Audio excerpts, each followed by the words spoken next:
What's up guys, Everything Apple Pro here, from the guys that brought you the clone of the Samsung Galaxy S8 months before it was even released. In this video, I wanted to show you the latest one, the Samsung Galaxy S9. I know it's almost hard to believe that I got my hands on it this early, but let's go ahead and take a look at Samsung's latest creation through the eyes of the Chinese clone companies. So I'm very excited to see what's going to be different because officially the S9 is going to have two cameras on the back, the S9 Plus. The orientation is going to be a little bit different, slightly better bezel display, less bezels. This is going to be very interesting to see it in the flesh, cloned for the first time. Let's check it out. Alright, and here it is. As you can see, it's already been unboxed. Those guys just couldn't wait to get their hands on it over at US Customs, so they've already taken a look.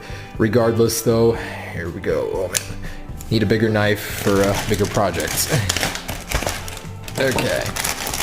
Oh boy, here it is.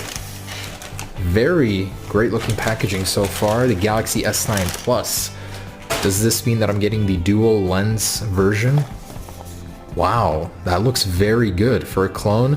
They got that down. It's mimicking the Galaxy S7 and S8 packaging. Now, taking a look back, this is what we got, the generations of clones with the Galaxy S8. We had the original Batman phone, and this one, I think this was Olympic phone, and progressively the displays did get better. Eventually it was an 18:9 display. It wasn't, super great, but pretty close to the real deal, just a little bit of a thicker chin. So let's hope they made more improvements to this other than just reskinning the Galaxy S8 clone. Officially, we've got 8 megapixel selfie camera, IP68 water resistance, 64 gigabytes, 6 gigabytes of RAM. Looks like they were following up on the rumors because that is what's rumored to happen. Rounded corners, Quad HD, an earphone tuned by AJG. I think they meant to write AKG, but alright, there's already a dead giveaway. This is a clone. Regardless, let's jump in. So this slides off, and inside, let's check it out.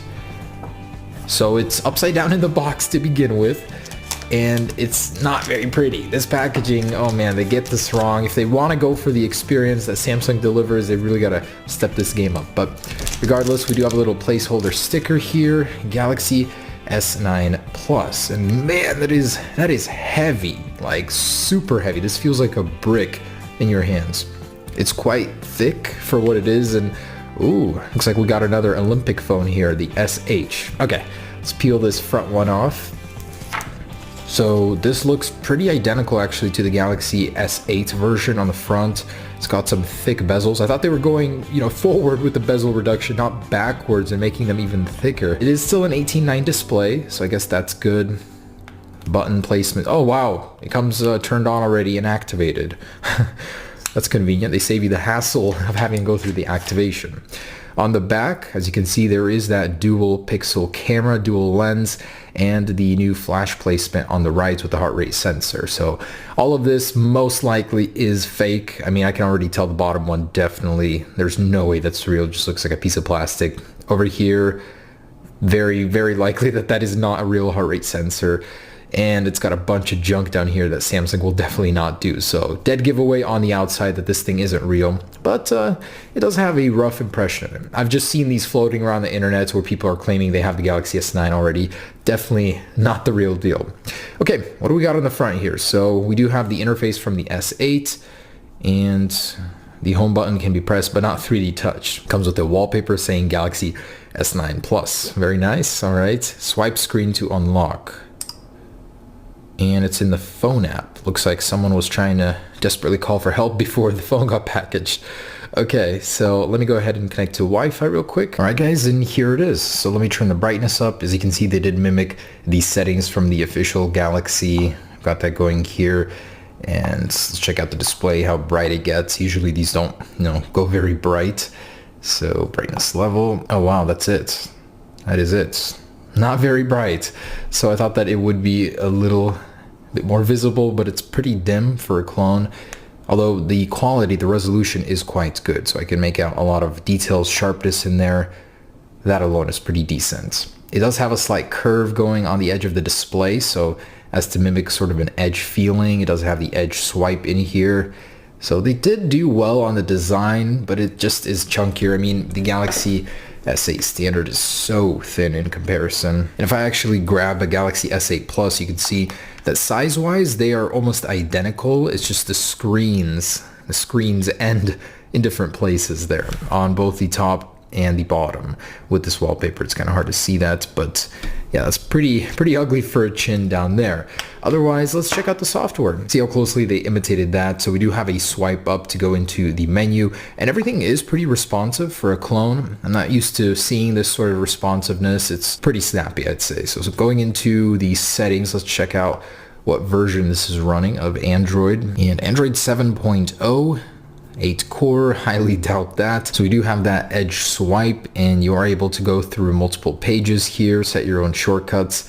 They did mimic that pretty well. Over here it has the Bixby interface, so if I hold the Bixby button, it'll bring that up. I do wonder if you could change that on here. I think that'd be pretty cool. Pretty decent, I'd say.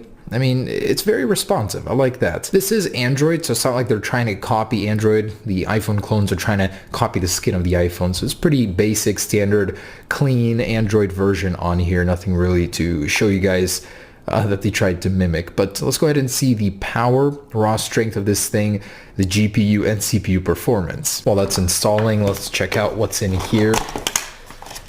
So, knockoff Samsung charger, headphones tuned by AGJ or AJG, USB-C. Oh yeah, this thing does have a USB-C port, so they're on track with that. Super chunky here from the bottom. And actually comparing it to the Plus versions, you can see that one's a little thicker. Still though, this one's ridiculously chunky.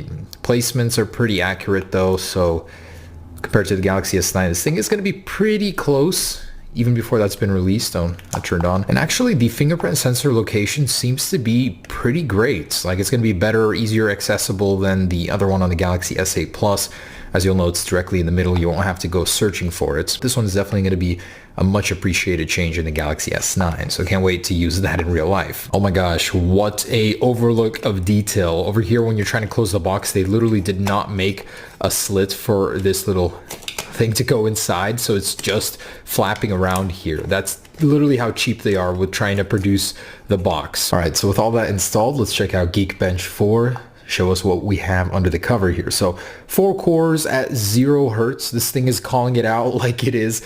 There is no octa-core processor in here. It's just for quit your BS. Those are all 0 gigahertz. On the bottom, 3 gigahertz. Highly doubt that.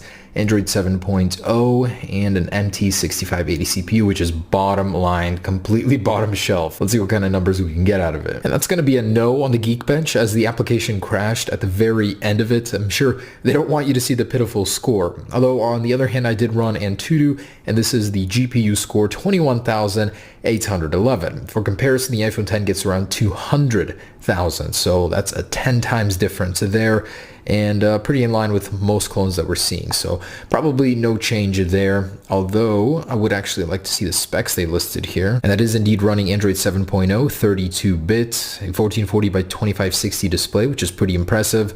Camera 12.6 megapixels, not a chance.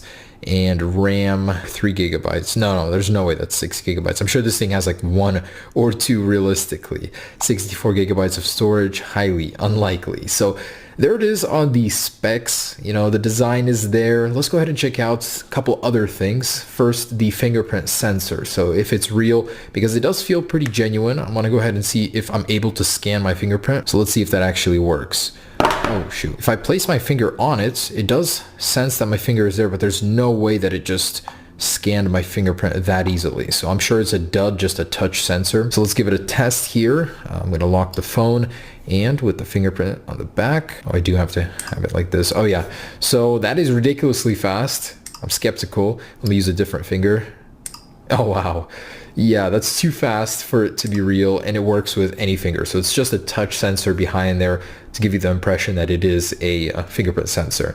So next up, let's go ahead and test out that new dual lens setup, see how incredible it is, because this thing apparently on the real one is going to best the iPhone X. It's going to be an even better sensor, especially for low light. So let's check that out. All right, guys, this is the new dual lens sensor on the Galaxy S9. It is mind-bending, simply warping time itself with how great it is. As you can see, the blur, reality cannot keep up with this dual lens setup camera from Android. I mean, wow. This is the first time I've actually had my reality warped in front of my eyes. As you can see, there's that. I'm literally just moving this thing around simply, and it's like I'm in another galaxy. Oh my gosh. No optical image stabilization, nothing to justify it. You need a lot of lights for video to be even remotely watchable. Otherwise it starts blurring, and this is just like, I mean, yeah, it's getting a little dark, but it's not bad. This is awful. This actually might take the cake for being the worst, absolute worst camera I've ever seen in a clone. The front-facing camera is changing the color outside. I'm not sure what that's about. So, wow, you guys did it. Galaxy S9 has the worst clone camera I've ever used. So, great new award. I should start a award list with that one. And I want to test out that speaker quality. I know Samsung's always suffer with that, so let's see how it sounds. So, we got a brand new one here.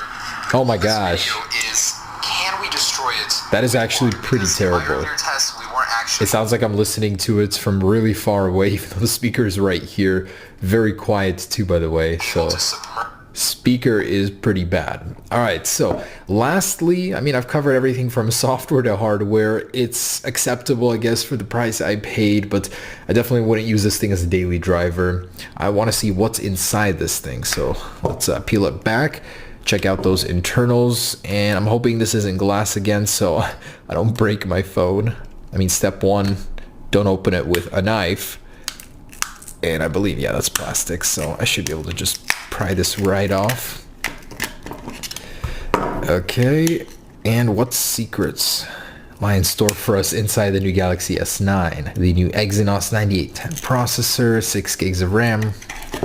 Nope, just some Chinese internals. Okay, so lots of adhesive on this one. Massive battery, 3000 milliamps. So the actual Galaxy S9 battery is rumored to be 3200 milliamps on the standard smaller one. The Galaxy S9 Plus unknown, but that's pretty big for a clone. I'm sure it lasts a while too.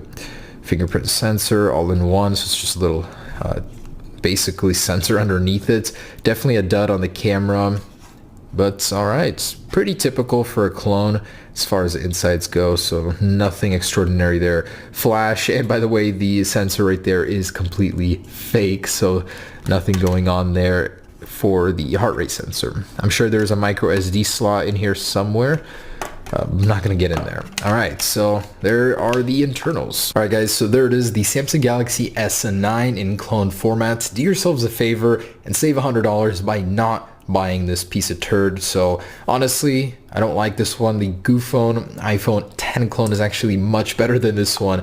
This one doesn't really do anything well. The display's not that great. I mean, it's really chunky. It's really fat. I mean, it's typical as far as clones go, but you're not going to be fooling anybody with this one. They will definitely have to step up their game if they want to fool you with the Galaxy S9 title. In any case, we're just a month or two away from the release of the real one, so I'll see you guys back here for that one. Very, very excited for that one actually, with the Snapdragon 845 processor. I'm really hoping it'll begin to compete with the iPhone 10. As for this guy, just another reminder that the real deal is always the best way to go. Thanks for watching guys, hope you enjoyed it. Peace.